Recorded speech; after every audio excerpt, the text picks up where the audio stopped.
গতিকে এইটো আমাৰ কাৰণে বৰ ডাঙৰ এটা উদ্বিগ্নতাৰ কথা। গুৱাহাটীত দিনে দিনে বেছি হৈছে আৰু ঘাইকৈ এইটো কথা মানে কোনো অইন কথা নাই। এইবাৰ বানপানীটো বেছি হোৱাৰ আৰু এটা কথা হ'ল মেঘালয়ৰ যিটো ধাৰাসাৰে যিটো হুৰাহুৰে পানী আহিছে, মাটি কাটি পেলাই তাত যিটো কৰিছে, সেইটোৱে এটা বৃহৎ অংশত বানপানী এই যিটো ফ্লেছ ফ্লাড হৈছে তাত বৰ ডাঙৰ এটা তেওঁলোকৰ হেৰি আছে, অংশীদাৰিত্ব মানে অৰিহণা আছে।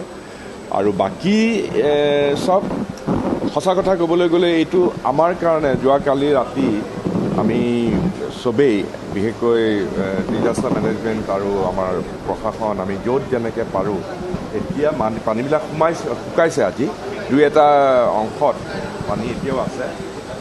আমি ইতিমধ্যে 27টা পাম্প ইয়াত চলোৱা হৈছে পানীবিলাক উলিয়াই নিষ্কাশন কৰিবৰ কাৰণে। কালি নহয় এইকেইদিনৰ পৰা GMDAৰো নিজাববীয়া পাম্প আছে, GMCৰো নিজাববীয়া পাম্প আছে। মই PWDৰ লগতো কথা পাতিছোঁ, বিশেষকৈ ইয়াত ৰুক্মিণী গাঁও অঞ্চলত তেওঁলোকে বিভিন্ন ঠাইত নতুন পাম্প সংযুক্ত কৰিছে। পানীখিনি উলিয়াই দিয়াটো এতিয়া আটাইতকৈ ডাঙৰ কথা। আছে ৰুক্মিণী গাঁৱত এতিয়াৰ কথা নহয়, ৰুক্মিণী গাঁৱত আজি ভালেমান বছৰৰ পৰা হৈ আছে, কিন্তু মাজতে হোৱা নাছিলে।